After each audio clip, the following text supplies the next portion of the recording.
우리 주님이 은혜를 주시지 않으면 우리는 빈 그릇으로 왔다가 빈 그릇으로 가야 합니다.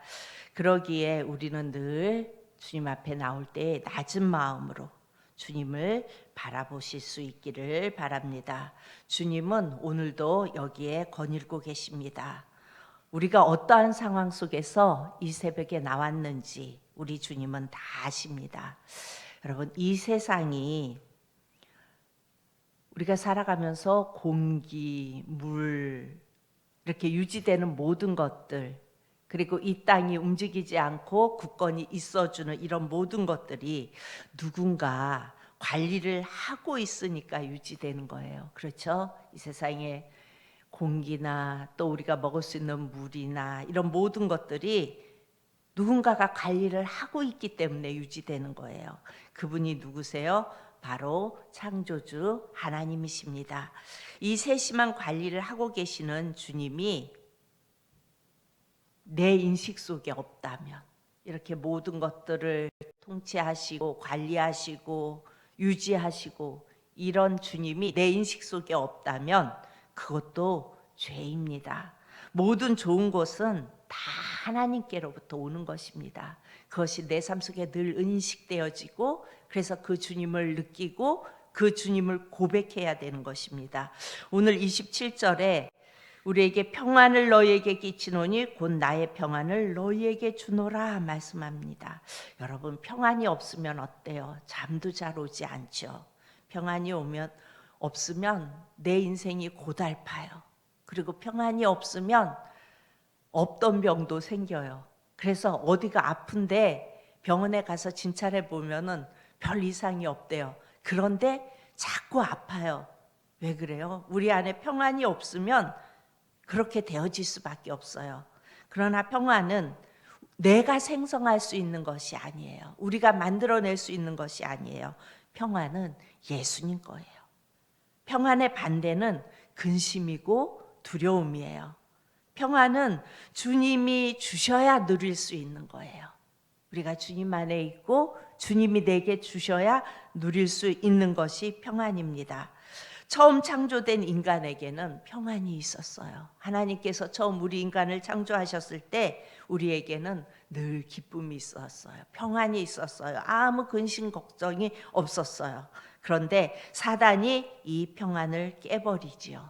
그로 인해 죄가 들어오고 죄로 인해서 우리는 하나님과 단절이 됩니다. 그리고 하나님과 단절된 인생들에게는 근심이 왔고 염려가 왔고 두려움이 찾아왔어요.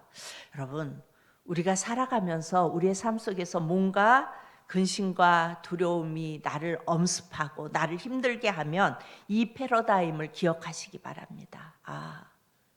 처음에 하나님께서 우리를 만드실 때는 평안이 있었지. 그런데 사단이 그 평안을 다 가져가 버렸지. 이것만 기억하면 우리는 다시 그 평안 안으로 들어갈 수 있을 것입니다. 그런데 인간은 거짓 평안을 생각하는 습관이 생겼어요. 그게 뭐냐면요, 우리 누가복음을 봅니다. 누가복음 12장 19절에서 20절을 봅니다. 누가복음 12장 19절에서 20절, 19절. 또 내가 내 영혼에게 이르되 영혼아 여러 해 쓸 물건을 많이 쌓아두었으니 평안히 쉬고 먹고 마시고 즐거워하자 하리라 하되. 20절 시작.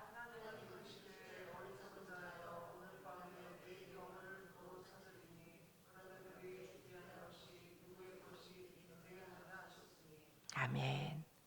여러분, 우리는 지금보다 내가 더 가지면, 더 나아지면, 내가 원하는 무엇이 이루어지면 평안할 거라는 거짓에 자꾸 속아요.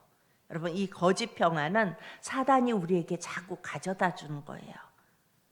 그렇지만 그렇지 않아요. 더 가졌다고 평안해지지 않아요. 내가 원하는 그 무엇이 이루어졌다고 평안해지지 않아요.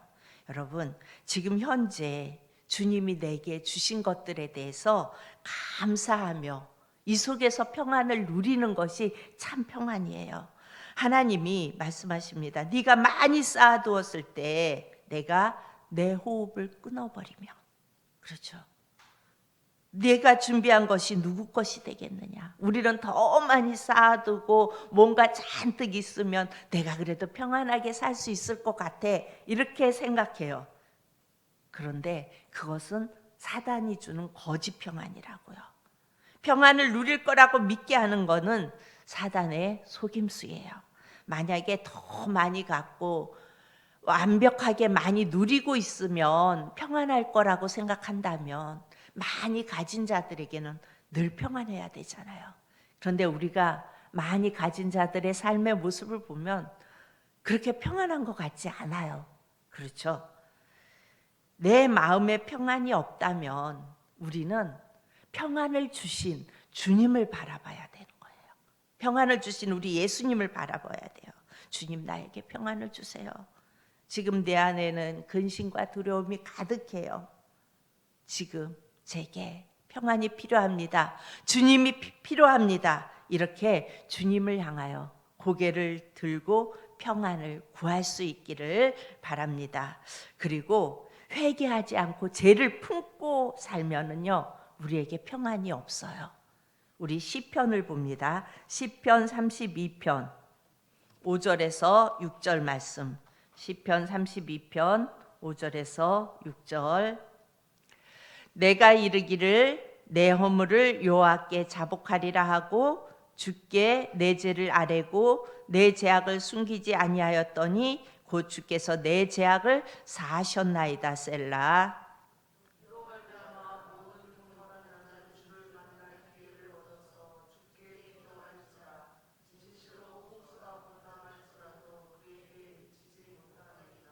아멘, 아멘. 이 시편 고백은요, 다윗이 밧세바, 알죠? 우리아의 아내 밧세바를 범하고 그 죄의 허물을 하나님께 고백하며 했던 그 고백입니다. 여러분, 다윗은요, 하나님으로부터 지적을 받기 전부터 마음이 근심으로 가득했어요. 뭔가 어찌할 수 없는 평안이 없었어요. 그러니까 다윗을 범하고 나서 다윗을 범하고 밧세바를 범하고 다윗은 마음에 평안이 없어졌어요. 평안이 사라졌어요. 그래서 어떻게 해요?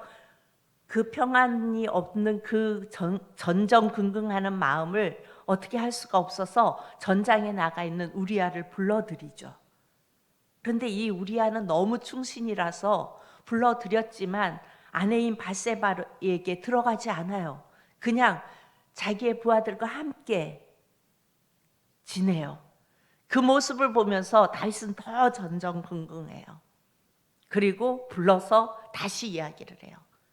들어가서 편히 쉬고 가라고.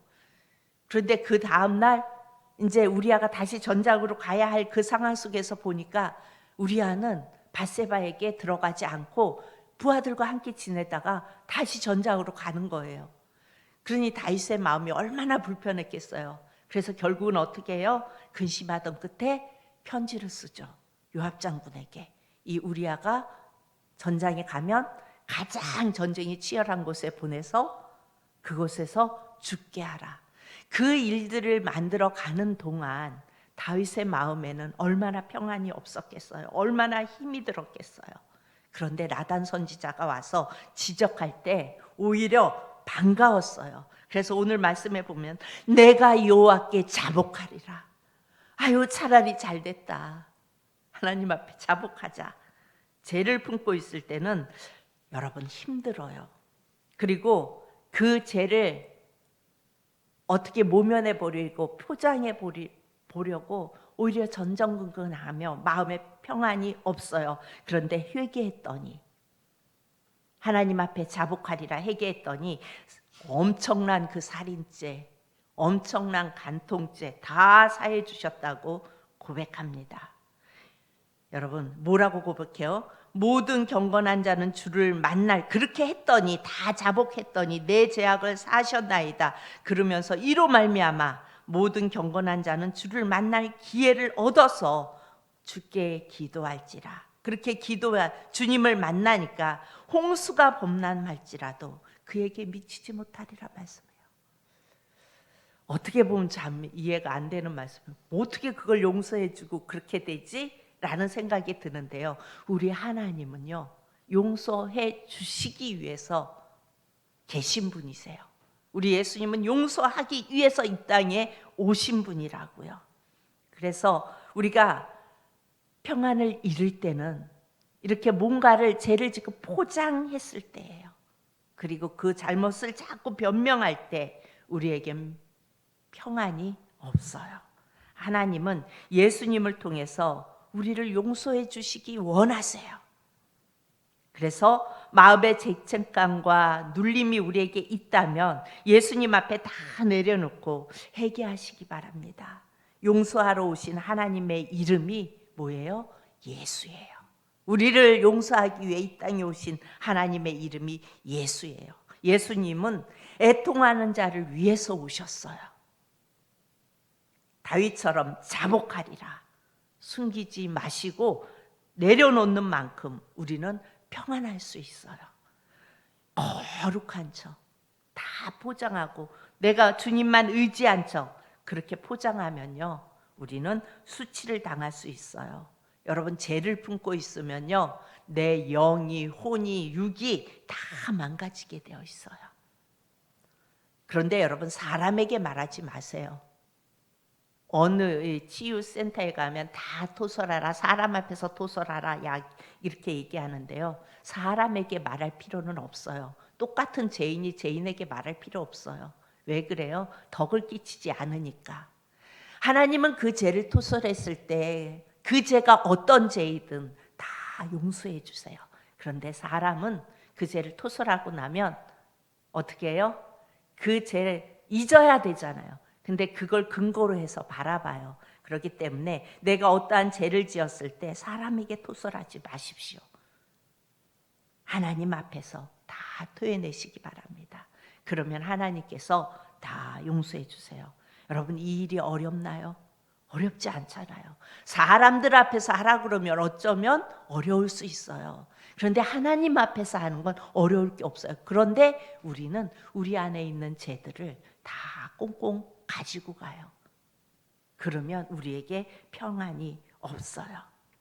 주님은 저의 못된 부분을 다 알고 계세요.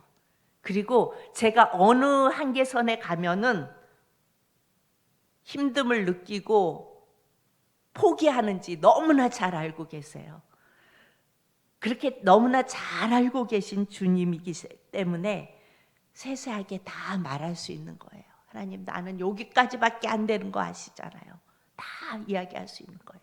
그래서 예수님은 그 누구보다도 나와 가장 가까운 분이세요. 왜요? 나에 대해서 전부 다 아시고 나의 부족함, 나의 연약함까지 다 아시고 내가 어떠한 상황 속에서 다 말씀드릴 수 있는 분이 주님이니까요.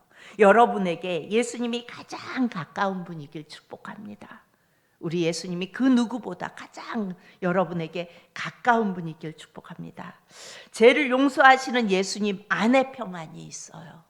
여러분, 평안은 내게 많은 것이 다 충족되었다고 오는 평안이 아니에요. 그 평안은 거짓 평안이에요.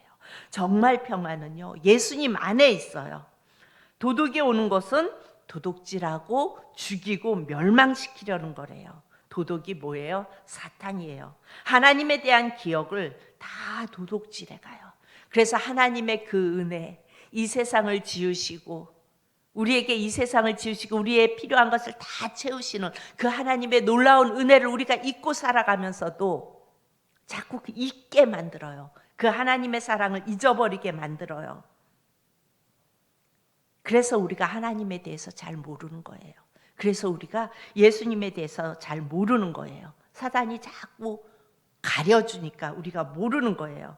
우리가 얼마나 귀하게 창조되었는지 그것을 다 도적질했어요.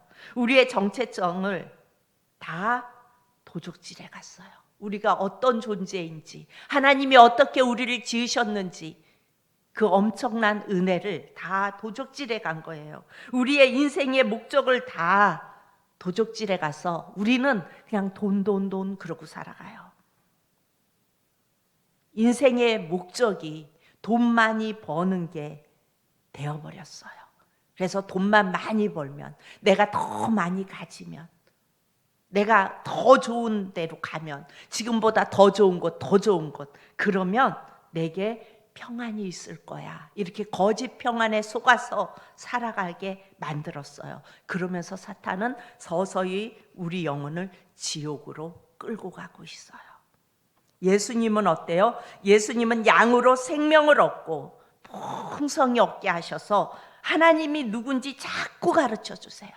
하나님이 어떤 분인지. 예수님은 우리 안에 오셔서 하나님이 자꾸 기억나게 하시고 하나님이 어떤 분인지 알게 하시고, 우리가 삶 속에서도 자연을 보고도 무엇을 보고도 작은 어떤 부분에 내 삶 속에 돌아가는 모든 일 속에서 하나님이 함께 하시고 하나님이 만지시고 하나님이 이끄심을 자꾸 기억날 수 있도록 우리에게 자꾸 가르쳐 주세요. 여러분, 예수님이 오셔야 우주 만물을 창조하시는 하나님이 보여요. 예수님이 우리 안에 오시지 않으면 우주 만물을 창조하신 하나님이 보이지 않아요. 여러분, 인생의 목적은요, 돈이 아니에요. 잘 되는 게 아니에요. 출세하는 게 아니에요. 그러나 주님을 위하여 헌신하고자 하는 자는 하나님이 물질을 주세요. 주님을 위하여 헌신하고자 하는 자에게는 잘 되게 하세요. 주님을 위하여 헌신하고자 하는 자에게는 그 비전대로 그 삶을 이끌어 가세요. 여러분, 이건 다른 거예요. 우리의 목적이 잘 되고 돈 하면서 따라가는 것과 하나님이 지으신 세상 속에서 하나님께 영광 올려드리고 하나님께 헌신하기 위한 그 비전을 갖는 것과는 여러분 다른 거라니까요. 그런 비전을 가지면 하나님은 그렇게 이끌어 가세요. 그래서 우리 자녀들에게도 이 세상에서 잘 되고 좋은 대학 가고 이렇게 가르치는 것이 아니라, 좀 부족하고 연약하고 부족한 부분이 많더라도 하나님께 비전을 가지고 나가면 하나님이 너를 그렇게 쓰실 거야. 하나님의 비전을 갖도록 그렇게 교육하고 그렇게 이끄는 것이 먼저인 것입니다. 여러분, 아무리 큰 문제가 와도 여러분, 내가 예수님 안에 있으면 우리는 그 문제를 다 다스리게 되어 있어요. 어떠한 상황이 온다 할지라도, 어떠한 고난이 온다 할지라도 우리가 예수님 안에 있으면 우리는 그 속에서 평안을 누릴 수 있는 것입니다. 이 새벽에 나온 우리 사랑하는 성도님들 모두가 우리 예수님 안에서 평안을 누리는 하루가 되어질 수 있기를 축복합니다. 기도합니다. 참 좋으신